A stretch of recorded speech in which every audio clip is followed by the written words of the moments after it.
Hello and welcome to another update video about Bitcoin. Yeah, Bitcoin has moved a little higher, but not much higher since the last update, and therefore we can just take a look at the latest structures. There's been a slight adjustment on the smaller time frame.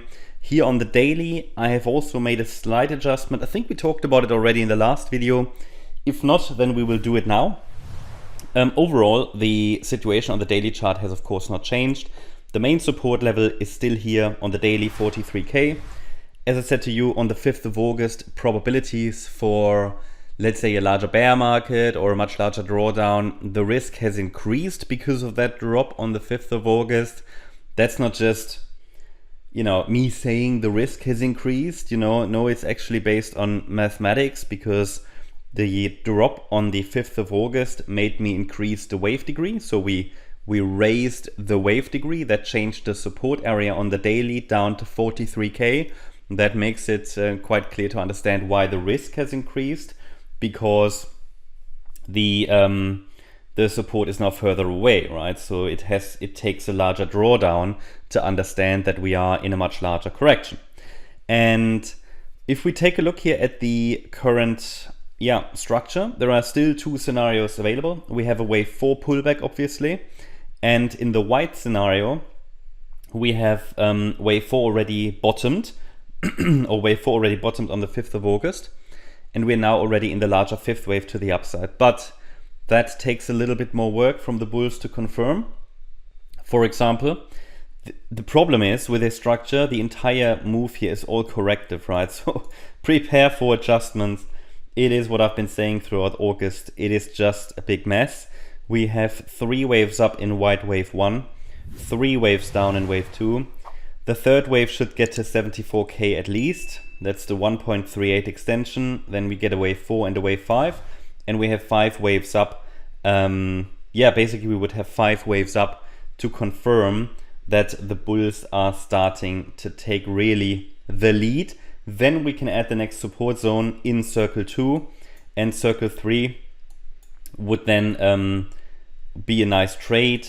I mean, you can trade already this, but it's just challenging, as you see right now. It is challenging, and you can't really distinguish between yellow wave B and white wave 3 until we see if the wave 4 support holds. But an ideal target for yellow wave B, and that takes us to the yellow count, is 67k, 67.3. So what does that mean? It means the yellow count is of course still possible. It just shifted a little bit. The internal B wave shifted a little bit from, I think I had it here before, I've pushed it to here. That hasn't really changed much. It means it's still in play. Just means the B wave has moved a bit, which is not unusual, and has extended from a normal, let's say, 3-wave move to a larger 3-wave move, and possibly even into a WXY structure.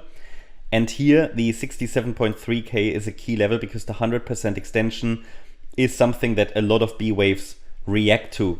Internally, it would be the 100% extension of the wave W, which is a key target for wave Y. And just to show you, the 1.38 extension is the first ideal target for white wave 3. It's around 74k. So it would need to reach it, our third wave. But the problem is, even yellow wave B could reach 73, 74k. But once we get to that 74k level, I can add support for wave 4. So this is the situation here, okay? So that means we are preparing for the price to go a little higher, possibly to 67k, and this is pretty much in line with my updates from yesterday that we're expecting support to hold. However, we didn't get any deep pullback, at least not yet. So I adjusted the support areas on the shorter time frame so we stay up to date. But overall, we're watching for higher prices and just have to we have to be on high alert when we're dealing with this microstructure anyway. 67k is a key target for yellow wave B, and the white wave 3 should get to 74k, but that would not rule out the yellow B wave. We can only rule out the yellow B wave, which allows for a larger wave 4, once we see another 4-5 pattern, okay? But that being said, any break above this high from the 29th of July would already, probably make, it would make this B wave unlikely because it would overshoot the previous one. Nevertheless, it would only be a 3-wave move up, so we would still have to be careful because it could still be some kind of a corrective rally. Okay, let's take a look at the shorter time frame. Quick reminder, today at 4 p.m. UTC, we're running our MCO Risk Management Masterclass again. We kicked that off last week. Last Saturday was quite popular. It's a 5-session event and the recordings are available. So if you're interested in learning everything around risk management, you can still check it out. Join the membership as silver and gold members. If you get access to Discord, then you can join it. And today will be the second session, again 4 p.m. UTC, and then we do it every Saturday for 5 Saturdays. But as I said, the recordings are available. So if you want to learn something today over the next few weeks, you can check it out. We've already planned an Elliott Wave crash course event after this, so that would be the next one. So we're not stopping, yeah. Just to let you know, I didn't really talk about that this week. Just want to remind everybody because it's today, yeah. Next session, 1 hour with Q&A session. It's a live event. Okay, let's take a look at this microstructure here. This is what we talked about yesterday. This is actually the roadmap to 67K. Yellow, yeah, it shows us how we could get to 67K. So the yellow scenario, I think I showed it to you in orange yesterday, but I've changed the color because it's easier to read, better contrast, and it fits that yellow adjusted B wave with a target at around 67K. So we've got in this scenario currently a C wave running, wave C of B, and the C wave started with this dip on the 11th of September, which was not too deep to invalidate white wave 4, but deep enough to be yellow wave B.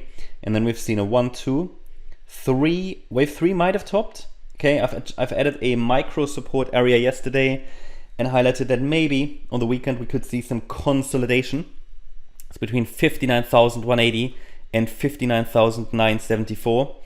And then below 59,180, we have a first confirmation that we could be in the larger B wave, in the white count, okay? So it just means we have 2 support areas to watch. If the upper one breaks at 59,180, pay attention to the lower one. It's between 54,280 and 57,480. And from there, we could see the next rally start. At the moment, I think on the weekend, all eyes need to be on this one. Naturally, when we're dealing with these micro counts, they are easy, they're very fragile. They can easily change. There's a pretty small wave degree. So that's at the moment, when we talk about microstructure, my best guess. Yeah, many analysts wouldn't even show you this degree, but I always try to show you my thoughts. But I think this kind of makes sense that we are now in the third wave and that this circle C to the upside is an impulse in wave B. That's the update about Bitcoin. Hope you liked the update. If you did, please hit the like button, leave a comment and subscribe. And if you really like the content, then please check out the channel membership. Also, make sure that you follow us on Instagram and Twitter for additional content. Thanks a lot for watching. Bye-bye.